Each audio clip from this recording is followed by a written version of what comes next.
Nicholas Sparks'ın eserlerini damgalayan belirli imzaları olduğu gibi, bir Colin Hoover hayranı da kitaplarından birini eline aldığında ne ile karşılaşacağını az çok bilir. Duygusal olarak yoğun bir romantizm, gergin ilişkiler, yoğun bir travmatik arka plan hikayesi ve genellikle kurtarıcı bir son. Tartışmalı It Ends With Us bunların çoğuna sahipti. Ancak hayranların hikayenin gerçek sonunu görme olasılığı düşük olabilir. Devam filmi It Starts With Us'ın 2024 yapımı filmin etrafındaki tüm kamera arkası dram göz önüne alındığında uyarlanması zorlu bir süreç olabilir. Yine de endişelenmeyin. Çünkü Hoover hayranları bir It Starts With Us filmi alamasa bile bir dizi başka uyarlama yolda. BookTok'un sevilen yazarının eserlerinden uyarlanan birkaç film ya yapım aşamasında ya da vizyona girmek üzere. Sırada Hoover'ın aynı adlı 2019 tarihli romanından uyarlanan Regretting You var. Hikaye, beklenmedik bir trajediyle karşılaştıklarında ilişkileri test edilen bir anne ve kızı etrafında dönüyor.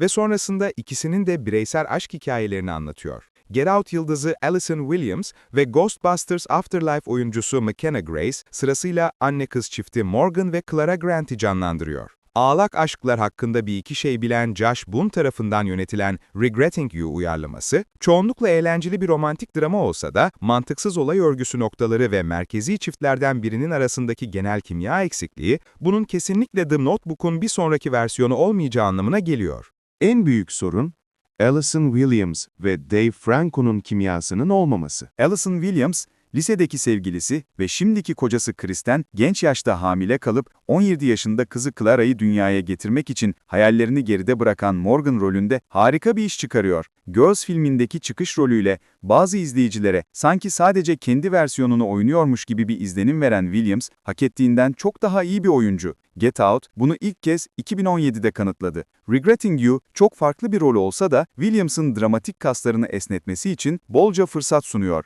Ancak şaşırtıcı derecede güçlü bir mizah anlayışıyla. Morgan, en büyük trajediyle karşı karşıya. Kocası Chris ve kız kardeşi Jenny'nin bir araba kazasında beklenmedik ölümleri ve ardından ikisinin bir ilişkisi olduğunun ortaya çıkması. Yine de bolca neşeli an var. Ayrıca kızını canlandıran McKenna Grace'le harika bir uyum yakalıyor.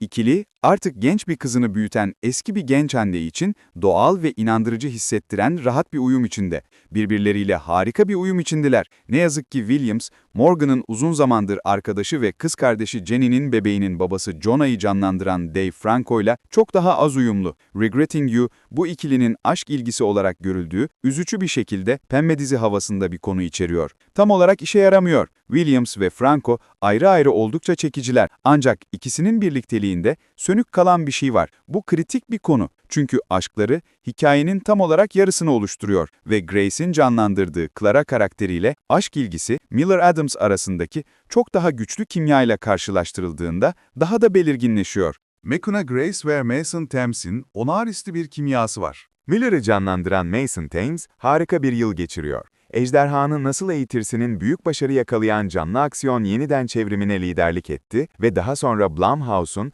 en büyük hitlerinden birinin devamı olan Black Phone 2 için geri döndü. Thames'in yıldızı kesinlikle yükselişte ve bunun da haklı bir nedeni var. 17 yaşında biri için özellikle şaşırtıcı olan doğal bir karizmaya sahip. İzlemesi keyifli ve McKenna Grace ile birlikte kıvılcımlar gerçekten parlıyor. Miller ve Clara, filmin aleyhine olacak şekilde neredeyse kusursuz bir gençlik aşkı yaşıyor. Aralarındaki sürtüşme neredeyse yok denecek kadar az. Ve aralarındaki az sayıdaki gerilim anı da pek inandırıcı gelmiyor. Ama bu pek önemli değil. Çünkü ikisinin arasında elektrik gibi bir kimya var. Genç ünlülerin özel hayatları hakkında spekülasyon yapmak benim işim değil. Ama bu ikilinin aylardır ekran dışı aşk dedikodularının konusu olmasının geçerli bir sebebi olduğunu söyleyeyim. Grace, Clara rolünde de harika bir iş çıkarıyor. Clara'yı asi ama yine de büyük ölçüde sevimli bir yaslı genç kız olarak göstermenin zorlu dengesini iyi yönetiyor. Tam anlamıyla gelişmiş bir karakter gibi hissettiriyor. Ve izleyiciler onu ve elbette uzun zamandır özlemini çektiği Miller'la olan aşkını kolayca destekleyecekler. Konu bazı noktalarda dikkat dağıtıcı derecede mantıksız ve bazı derinden rahatsız edici anlar var. Konu yine dramdan ziyade pembe dizi gibi ama inanmazlığı bir kenara bırakıp karakterlerin kederinde kaybolmak oldukça kolay, çoğunlukla. Ne yazık ki olay örgüsünün önemli bir yönü, Clara'nın trajediyi yanlış yorumlamasına ve Morgan'ın kızına gerçeği söylemekten ve onu ilişki haberiyle daha da mahvetmekten kaçınmasına dayanıyor. Spoiler vermeden, Clara'nın trajediye dair inancı aslında pek de mantıklı olmayan bir varsayıma dayanıyor ve biraz olsun dikkat eden izleyiciler bunu hemen fark edecekler.